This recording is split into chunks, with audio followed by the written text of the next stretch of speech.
Bryophyta को अगर हम इम्पोर्टेंस के पॉइंट ऑफ व्यू से देखें, इकोनॉमिक इम्पोर्टेंस पे, तो वो हमें एल्गी की तरफ इकोनॉमिकल इम्पोर्टेंस नहीं रखते हैं। क्लियर? तो bryophytes in general are of little economic importance, but some mosses provide, mosses लिखा है, इट मीन्स की हायर ब्रायोफाइट। ठीक है बेटा? Mosses provide food for herbaceous mammals, birds and other animals. NCERT के पॉइंट है, आपको नोट डाउन नहीं करने, जस्ट आप एनसीईआरटी से रीड करोगे और इससे समरी जो भी बनाना हो आपको वन लाइन में कुछ लिख लोगे एरो लगा के। Species of sphagnum a moss provide, मैंने पहले भी बताया था इंट्रोडक्टिव में कि एक स्फैग्नम है जिसको पीट मॉस कहते हैं, और उससे हम लोग just because of the his capacity to hold water, water को होल्ड कर सकता है, तो उसकी इस कैपेसिटी से हम लोग कैसे यूज करेंगे कि उसकी इस कैपेसिटी से अगर हम कोई चीज ट्रांसपोर्ट में, ठीक है, एक तो फ्यूल के लिए यूज हो रहा है, प्रोडक्शन में, फ्यूल प्रोडक्शन में यूज हो रहा है, और अगर हम कोई ट्रांसपोर्ट कर रहे हैं कुछ प्लांट्स वगैरह, तो उनके बेस में हम, जैसे रूट को वाटर चाहिए उसी तरीके से उनके बेस में हम स्फैग्नम को रख दें तो वो लॉन्ग टाइम तक उनको एक वाटर का सप्लाई देता रहेगा। ठीक है? तो इस प्रॉपर्टी की वजह से इसको पैकेजिंग मटेरियल की तरह भी यूज करते हैं। तो sphagnum moss provide peat that have long been used, इसलिए इसको पीट मॉस, मतलब एक जैसे कहे ना कि भूसा, जानते हो तुम लोग भूसे जैसा, तो कुछ उस तरीके का स्ट्रक्चर एक ये प्रोवाइड कर रहा है जिससे हम लोग, जिसमें हम लोग वाटर को होल्ड करके रखते हैं और इससे फ्यूल का भी फॉर्मेशन करते हैं। And as a packaging material for transhipment of living material, because living material ध्यान में रखना, ठीक है, क्योंकि लिविंग मटेरियल को प्लांट्स को सप्लाई चाहिए होगी वाटर की, because of their capacity to hold water. NCERT के पॉइंट है और आपके एमसीक्यू के क्वेश्चन भी है। Mosses along with lichens are the first organisms to colonize rocks and hence are of great ecological importance. Ecological, economical, ये सब word ध्यान में रखना। इकोलॉजिकल इंपॉर्टेंस क्या है? जो इन्होंने सॉइल पे ग्रो होने के लिए एक एटमॉस्फेयर प्रोवाइड किया। आफ्टर लाइकेन ब्रायोफाइट्स आए, और ब्रायोफाइट्स ने जो वहाँ पे एक सॉइल का डिकम्पोजिशन और वहाँ पे ऑर्गेनिक मॉलिक्यूल का बनना, ये सारी चीजें स्टार्ट हुई और उस पर टेरिडोफाइटा ग्रो कर सके आगे। ठीक है? तो इस पे इनका इकोलॉजिकल इंपॉर्टेंस है, और फोटोसिंथेसिस कर रहे हैं, ऑक्सीजन की सप्लाई मेंटेन करा रहे हैं एटमॉस्फेयर में, इनका कंट्रीब्यूशन है। They decompose rocks making the substrate suitable for the growth of higher plants. Since mosses form dense mats on the soil, एक इमेज याद है स्टार्टिंग में मैंने दिखाया था, जिस तरीके से ऐसे लग रहा था कि पूरा एक कारपेट, ग्रीन कारपेट बिछी हुई है। ठीक है? तो उस तरीके का अपेयरेंस, मैट जैसा अपेयरेंस ऑन सॉइल देते हैं। They reduce the impact of falling rain and prevent soil erosion. अब जैसे सपोज ये सरफेस है, इस सरफेस पे मॉसेस ने एकदम मैट लाइक अपीयरेंस बना लिया, तो उससे क्या होगा कि इसने इस सरफेस के ऊपर एक प्रोटेक्टिव कवरिंग बना लिया। ठीक है? और राइजोइड्स प्रेजेंट है, वो रूट नहीं है लेकिन राइजोइड्स हैं, इस तरीके से कवरिंग बनाई हुई है, तो ये राइजोइड्स पेनिट्रेट करके रखेंगे सॉइल के अंदर। ठीक है? तो सॉइल एरोजन को भी प्रिवेंट करेंगे और ड्यूरिंग रेन वाटर का एब्जॉर्प्शन, ठीक है, एरोजन, इन सब चीजों से प्रिवेंशन देंगे। समझ में आया? ठीक है? तो ये स्फैग्नम मॉस दिख रहा है, इसके पास हाईली कैपेसिटी होती है होल्ड वाटर।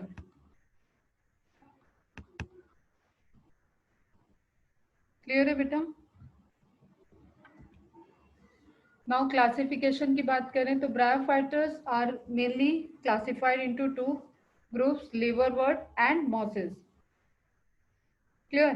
तो अभी हम लोग स्टार्टिंग से कई बार ये चीजें सुन चुके हैं कि जो प्रिमिटिव होंगे वो लिवरवर्ट्स हैं, थैलाइड लाइक अपीयरेंस होगा उनका, और जो इवॉल्व होंगे वो मॉसेस होंगे, और उनका अपीयरेंस फूट, उनका अपीयरेंस जो होगा वो रूट लाइक स्ट्रक्चर प्रोमिनेंट दिखेगा, टेरिडोफाइटा जैसे पेड़। टेरिडोफाइटा अब नेक्स्ट जो डिवीजन आएगा उसमें आपको रूट, स्टेम और लीफ स्ट्रक्चर दिखेगा।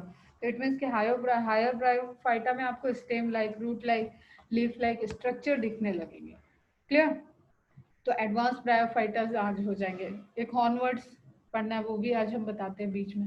प्लांट बॉडी थैलॉइड, अभी एनसीईआरटी के पॉइंट के अकॉर्डिंग देख रहे हैं हम लोग, ठीक है। प्लांट बॉडी थैलॉइड और फोलियोज, जो लोअर होंगे वो थैलॉइड प्लांट बॉडी के होंगे, जो हायर हैं वो फोलियोज होंगे, ठीक है। Thyroid not differentiated into root, stem and leaves. Foliose plant body differentiated into stem-like, leaf-like, root-like structure. Clear? पहले भी ये पॉइंट मैंने लिखवाया है तुम्हें। Main axis, lateral and rhizoids. ठीक है। True roots are absent, rhizoids are present. Now अगर हम क्लासिफिकेशन के पॉइंट ऑफ व्यू से देखें तो जो लोअर ब्रायोफाइटर्स हैं दैट आर लिवरवर्ट्स। क्लियर? लिवरवर्ट्स कैसा होगा इनका अपीयरेंस? थैलॉइड बॉडी, ठीक है। आप बॉडी जो है इनकी सरफेस के सतह पे जो हमारा सॉइल है, अर्थ का सरफेस है, उसके सतह पे मतलब सरफेस के ऊपर ग्रो कर रहा है, बहुत इलोंगेटेड, ऐसे हाइटेड ग्रो नहीं करेगा। क्लियर? तो liverworts grow usually in moist shady habitat, जो कि ऑलरेडी ब्रायोफाइटा के ही हैबिटेट हैं, such as bank of streams, marshy ground, damp soil, bark of trees and deep in the woods. इस तरीके के जो भी मॉइस्टी प्लेस होंगे, मॉइस्टी प्लेस्ड होंगे, वहां पे लिवरवर्ट्स ग्रो कर सकते हैं। The plant body of a liverwort is thalloid. Example मार्केशिया, और एक एनसीईआरटी में नहीं दिया हुआ है, दैट इज रिक्शिया। रिक्शिया और मार्केशिया फ्रिक्वेंटली क्वेश्चन पूछे जाते हैं। The thallus is dorsiventral. अब टर्मिनोलॉजी समझ लो बेटा। डॉर्सी वेंट्रल मीन्स एक ऐसी बॉडी जिसके दो सरफेस हो, जैसे जस्ट सपोज मैं एक लीफ ड्रॉ कर रही हूँ, ठीक है। अब ये कोई 3D इमेज नहीं है जिससे आप समझ पाओ कि ये दिख कैसा रहा है। जस्ट आप एक एग्जांपल ले लो कि आपने मैंगो लीफ तोड़ी और मैंगो लीफ को आप देखो, ऑब्जर्व करो, या कोई भी लीफ जो आपको घर में दिख रही है, तो उसका एक आपको शाइनिंग सा अपीयरेंस दिखेगा एक सरफेस का, और एक सरफेस आपको थोड़ा सा रफ अपीयरेंस होगा, ठीक है। तो जो शाइनी वाला अपीयरेंस होता है that was ventral surface, and जो रफ वाला होता है वो डॉर्सल सरफेस। अब यहाँ पे मैं लीफ क्यों बता रही हूँ, जस्ट एग्जांपल के लिए। अब तुम अपने हाथ के हथेली को देखो, पंजे को देखो, पाम को, उसका जो ब्राउन वाला पोर्शन है दैट इज डॉर्सल, एंड जो लोअर लाइट वाला पोर्शन है दैट इज वेंट्रल।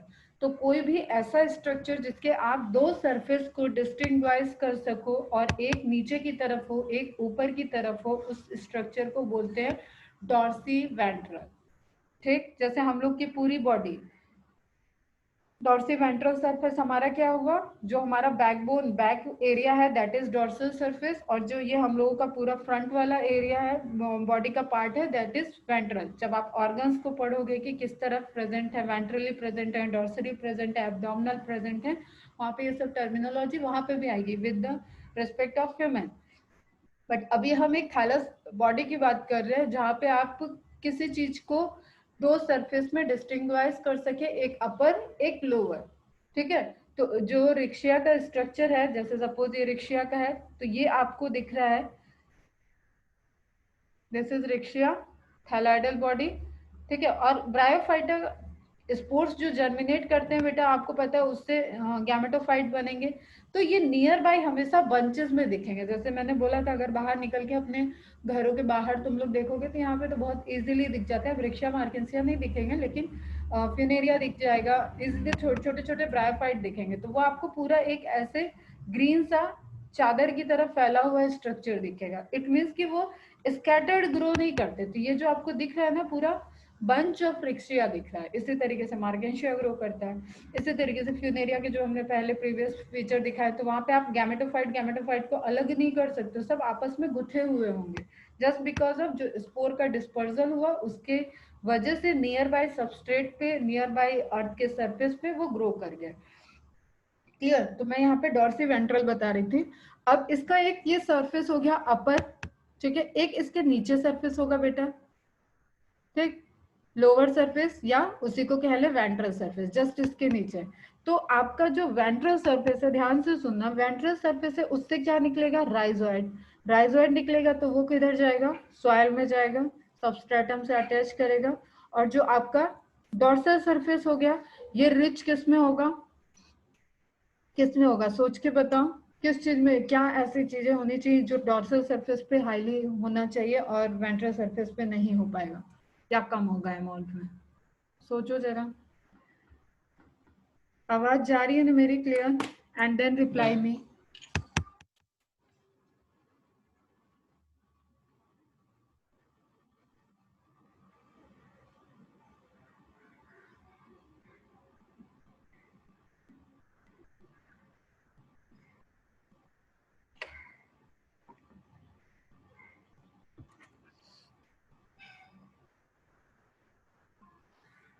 खुल नहीं रहा है चैट, हाँ ओपन हो गया। Ma'am herbaceous means, herbaceous means बेटा एकदम जो आपके स्टार्टिंग वाले प्लांट होते हैं ना, स्टेम जिसकी सॉफ्ट हो, इस तरीके का स्ट्रक्चर जो होता है उनको हर्बेशियस बोलते हैं। Pigment, ma'am dorsal is upper side right, yes right. कोई चीज ऊपर की तरफ फेस कर रही है वो अपर हो गया, ठीक है, नीचे की तरफ फेस कर रही है वो लोअर हो गया। तो dorsal is upper, ventral is lower, ठीक है। जैसे हमने बोला हम लोग का जो शरीर है इसको हम लेट जाएं, अगर पेट के बल लेटा दें, जस्ट आप आपको डेली एक ऑब्जर्वेशन बता रही हूँ मैं, उसमें देखो हम लोग हैं टेट्रापोडा, जैसे डॉग टाइगर ये हैं उसी कैटेगरी में हम लोग भी आते हैं, लेकिन हम जस्ट बिकॉज ऑफ इवोल्यूशन नहीं बता रही, स्पाइनल कॉर्ड की वजह से हम सीधे खड़े हैं, ठीक है।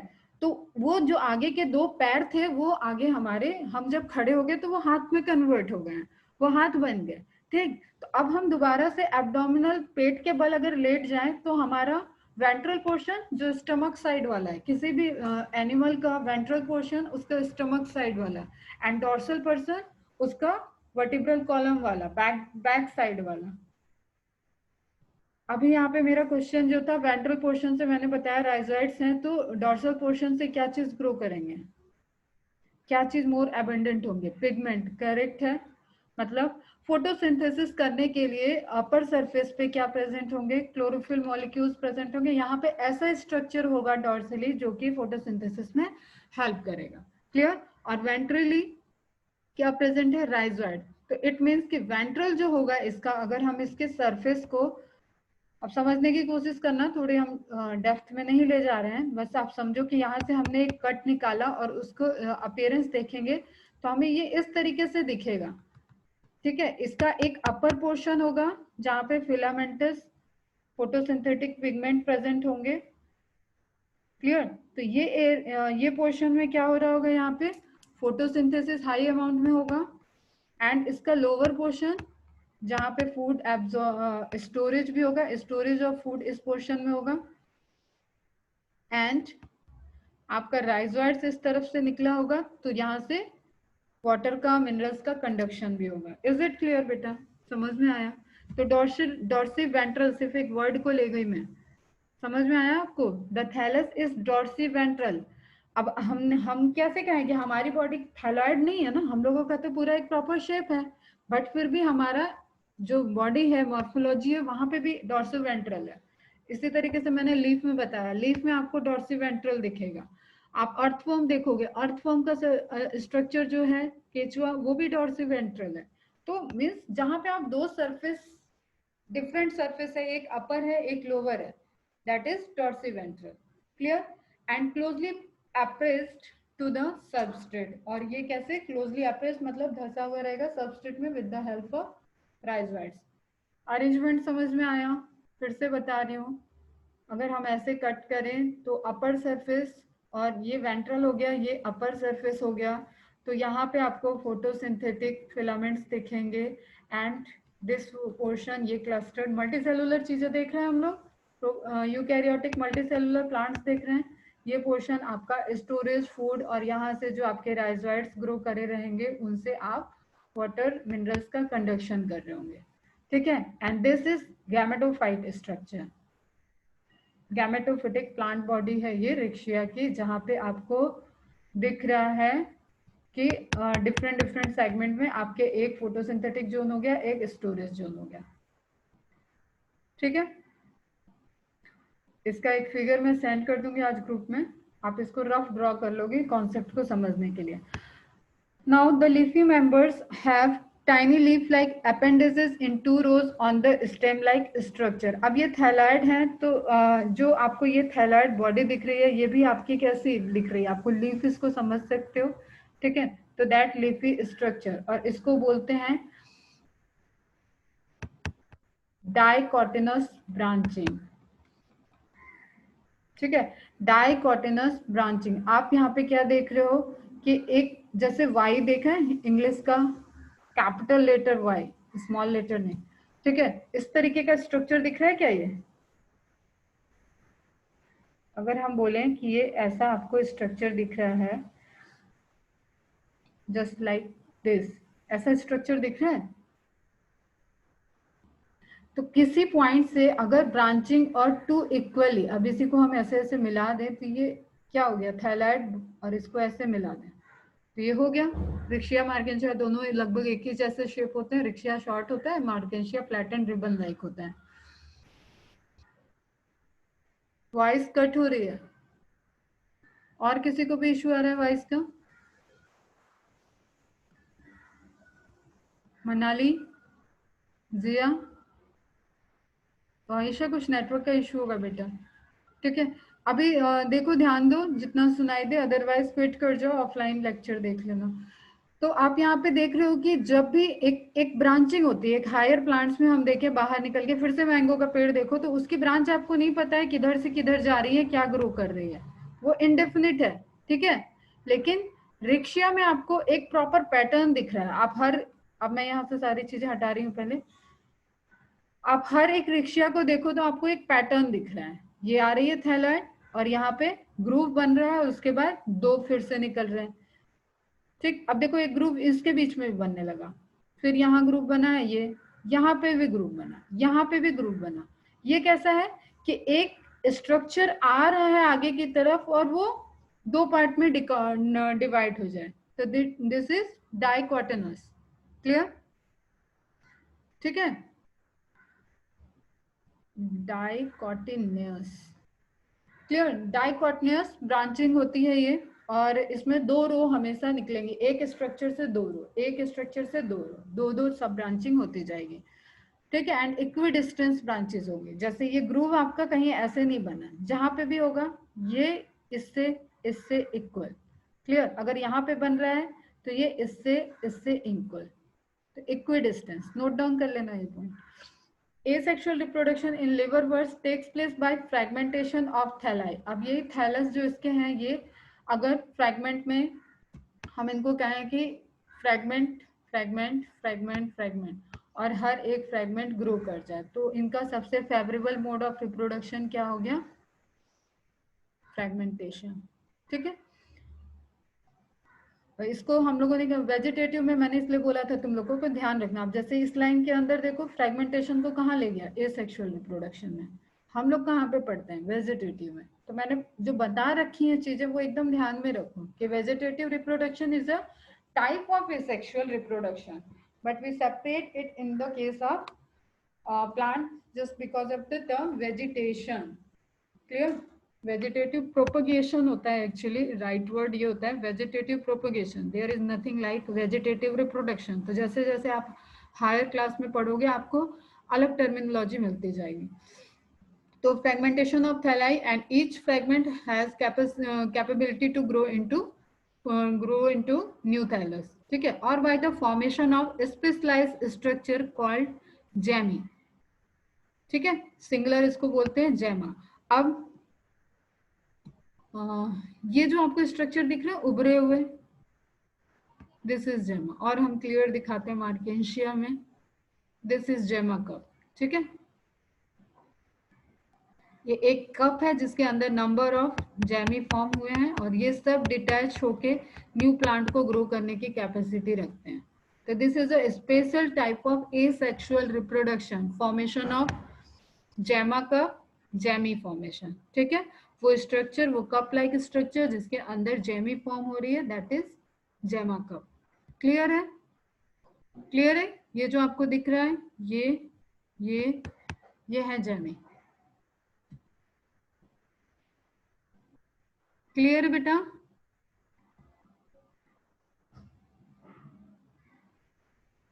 or by the formation of a specialized structure called jammy, singular is gemma.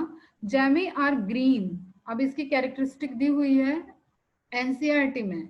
It is under the asexual reproduction, ठीक है, and the structure is green multicellular asexual bud. ठीक है, बडिंग प्रोसेस आपने पढ़ी हुई है ना. बड कैसे फॉर्म होता है, कोई स्ट्रक्चर है, उससे उस पे साइड में एक बड निकल रही है, ये बड डिटैच हो जाए और इस बड के अंदर फिर कैपेसिटी हो पूरे प्लांट को ग्रो, पूरे प्लांट को या एनिमल में अगर आप हाइड्रोगिक के भी केस में पढ़े होगे तो वहां पे आप देखोगे पूरा वो न्यू ऑर्गेनिज्म को फॉर्म कर लेगा. क्लियर. तो gemmae is a kind of bud, asexual bud, ये आप ध्यान में रखना. ठीक है, it is not a spore, आप इसको स्पोर नहीं बना दोगे. क्लियर. तो जो डाइवर्सिटी देख रहे हो ना रिप्रोडक्शन में, इससे बेटा बहुत फोकस्ड रहना. क्वेश्चन आ जाते हैं मैच द कॉलम और वहां पे फिर मिस्टेक हो जाती है. तो gemmae cup are the structure of asexual bud. Clear, which develops in small receptacles called gemma cups located on the thalli and they detached, ठीक है, detached and grow into a new thallus. हर एक जेमा cup के अंदर जो Jamie है वो हर एक जेमी में कैपेसिटी है कि ग्रो कर जाएगा वो न्यू थैलस में. Is it clear? क्लियर है बेटा ये? Very good. ऐसे एकदम आराम आराम से पढ़ो, बट आपको क्वेश्चन सारे सॉल्व होने चाहिए. तो आप यहाँ स्ट्रक्चर देख रहे हो, that is रिक्शिया. Riccia is more shiny than the Markensia. That is Markensia, जिसका इमेज आपके एनसीईआरटी में भी दिया हुआ है. Markensia, ठीक है. जब हम एंथ्रीडियम एंड आर्चिगोनियम कल बता रहे थे तो मैंने इमेज दिखाया था, आज फिर से दिखा देंगे. मार्केंशिया और रिक्शिया में डिफरेंस आपको दिख रहा होगा. This is ribbon like thallus. ठीक है, इसके जो डाइकोटोनमस ब्रांचिंग है, जैसे सपोज यहाँ तक गया है तो इसके डाइकोटोनमस ब्रांचिंग का आपको ग्रुप रिक्शिया के कंपैरिजन में गहरा दिखेगा. ठीक है, and Marchantia is more developed than in compare to Riccia. जो स्पोरोफाइट होता है वो रिक्शिया का सिंपलर होता है, सिर्फ वहाँ कैप्सूल देखा जाता है. बट मार्केंशिया के केस में फूट और शीटा भी देखा जाता है. क्लियर. तो कभी हम लोग रिक्शिया मार्केंशिया जब जैसे एल्गी के कुछ एल्गी डिटेल में पढ़ने हैं ना, उसी तरीके से ये सब डिटेल में पढ़ेंगे तब हम वहाँ ये सब बातें मेंशन कर लेंगे. क्लियर. अभी नहीं तो ये सब बहुत ज्यादा हो जाएगा आपके लिए. आपको यहाँ तक क्लियर है? Thalloid body structure. अब दिस इज आर्चिगोनिया. ठीक है, आर्चिगोनिया 4 आपको दिख रहा है ये स्ट्रक्चर जिसपे स्टॉक होल्ड किया हुआ है. ठीक है, एंड ऊपर डिस्क लाइक स्ट्रक्चर दिख रहा है. Clear. The gamete become detached from the parental body and germinate to form new individual. During sexual reproduction, male and female sex organs are produced either on the same or on different thalli. अब again, what is it means? Same होगा तो monoecious, एक ही organism पे दोनों present हैं, and different होगा तो dioecious. Clear है बेटा? The sporophyte is differentiated into food, सीटा एंड कैप्सूल, जिसमें अभी मैंने आपको एक इंफॉर्मेशन दी कि रिक्सिया में सिर्फ कैप्सूल होता है. एकदम प्रिमिटिव टाइप का स्पोरोफाइट, सबसे सिंपल स्पोरोफाइट किसी में देखा जाएगा ब्रायोफाइट का, that is Riccia. Clear. After meiosis spore are produce within the capsule. Meiosis किस में होगी बेटा? स्पोर मदर सेल SMC, इसमें मियोसिस होगी. स्पोरोफाइट कैसा होगा बेटा? डिप्लॉयड की हैप्लॉयड? फटाफट बताओ, स्पोरोफाइट क्या है, डिप्लॉयड या हैप्लॉयड?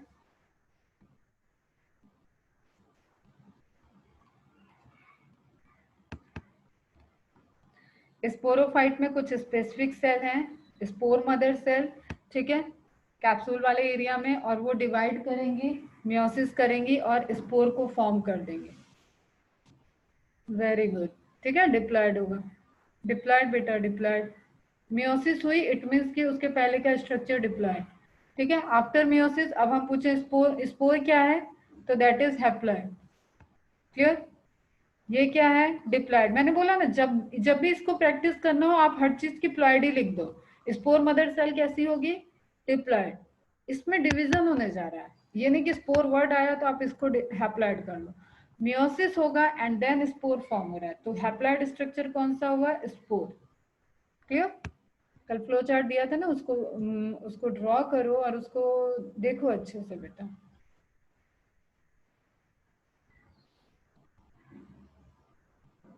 ठीक है, इस फ्लो चार्ट में spore haploid, sporophyte diploid, gametophyte haploid. Clear?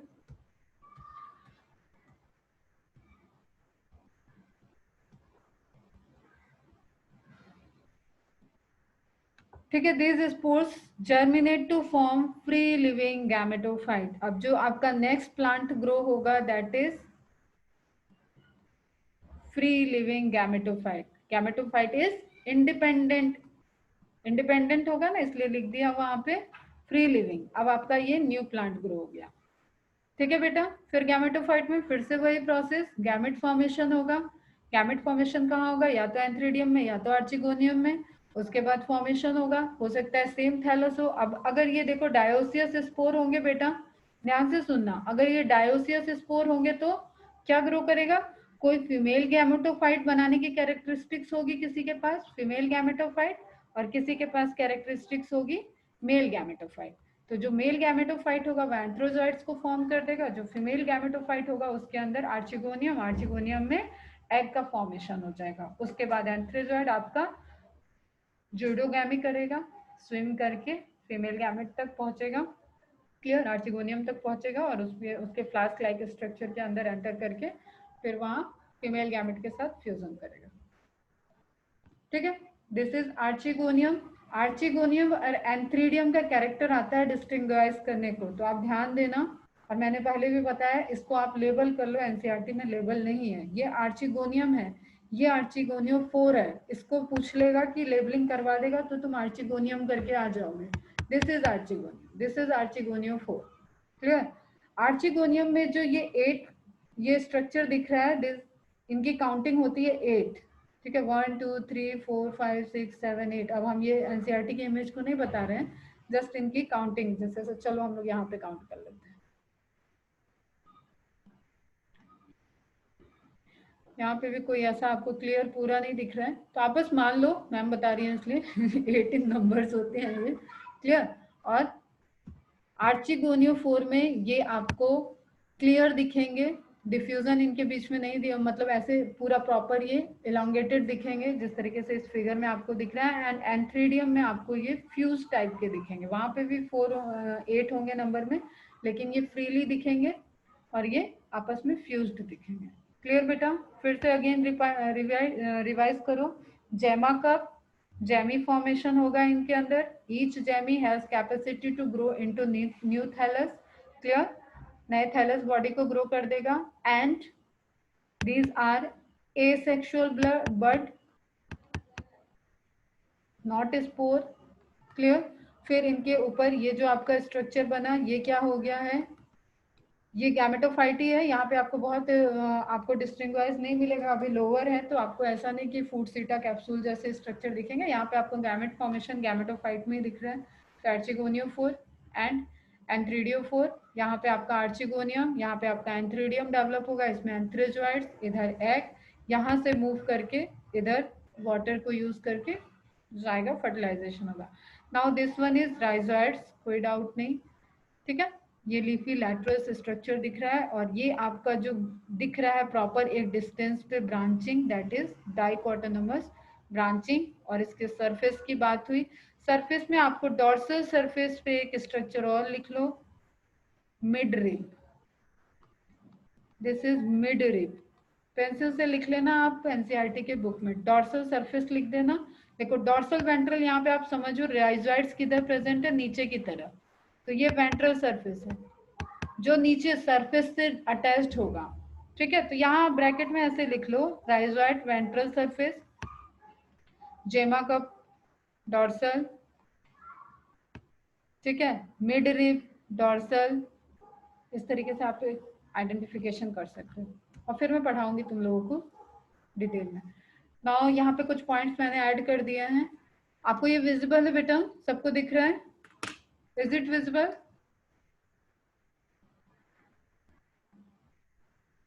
ठीक है, तो टाइपिंग ना करके मैंने डायरेक्ट इमेज लेके ऐड कर दिया है।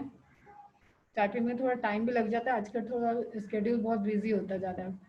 तो हेपेटिकॉप्सिडा लिवर वर्ड्स के लिए वर्ड यूज करते हैं, ठीक है, क्लास है। Bryophyta is divided into 3 class, ठीक।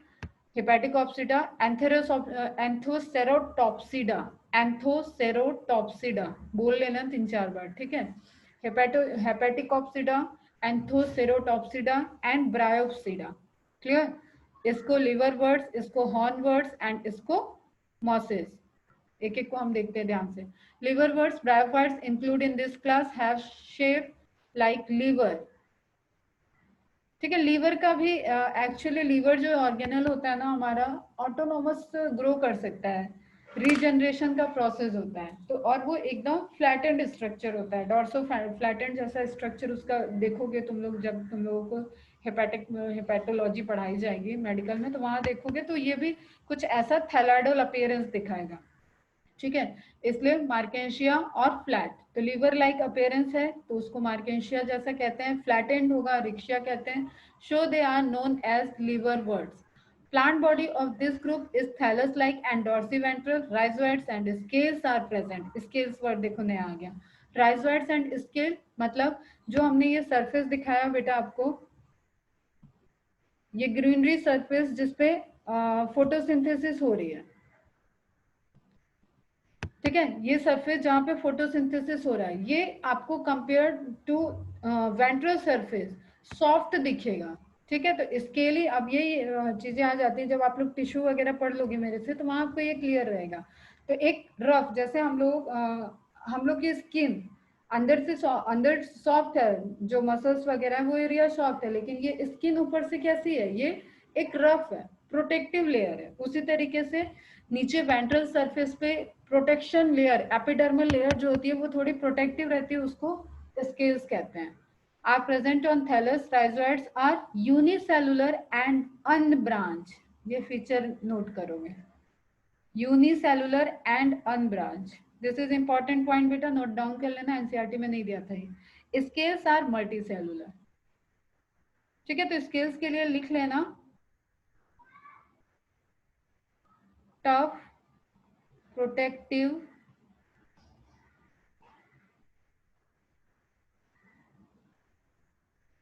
ठीक है, एपिडर्मिस लेयर का स्ट्रक्चर बनता है वहां पे। Now the leafy members, porella एक एग्जांपल है, पोरेला जिसमें आपको लीफ लाइक स्ट्रक्चर दिखेगा, have tiny leaf like appendages जिसको लैटरल बोलेंगे, in 2 rows on the stem like structure, ठीक है। वही डॉर्सी वेंट्रल वाली चीज है, लेकिन उसमें आपको प्रॉपरली एक लॉन्ग अपेंडेजेस दिखेगा, और आप उसको लीफ जैसा है या स्टेम लाइक स्ट्रक्चर है, इसमें आपको एक जैसे मॉर्फोलॉजिकली आप उसको डिस्टिंग्विश नहीं कर पाओगे, ठीक है। एंड लीफ लाइक स्ट्रक्चर जो होगा वो वहां पे आपका मिड रिप वाला पोर्शन दिखेगा। The sporophyte of liverwort is completely dependent on gametophyte, ठीक है। कंप्लीटली और इनकम्प्लीटली कल मैंने बताया था, अगर फोटोसिंथेसिस भी नहीं कर पा रहा है फूट, और जो तुम्हारा राइजाइड वाला पोर्शन है वो तो गैमेटोफाइट के पास ही है, तो इट मीन्स सॉइल और वाटर के लिए तो गैमेटोफाइट पे डिपेंडेंट है। लेकिन अगर वो स्पोरोफाइट के पोर्शन में आपका फोटोसिंथेसिस हो रहा होगा, ठीक है, तो वो फूड बना ले रहेगा, तो उस केस में क्या होगा, इनकम्प्लीटली डिपेंडेंट, जैसे फ्यूनेरिया का केस है।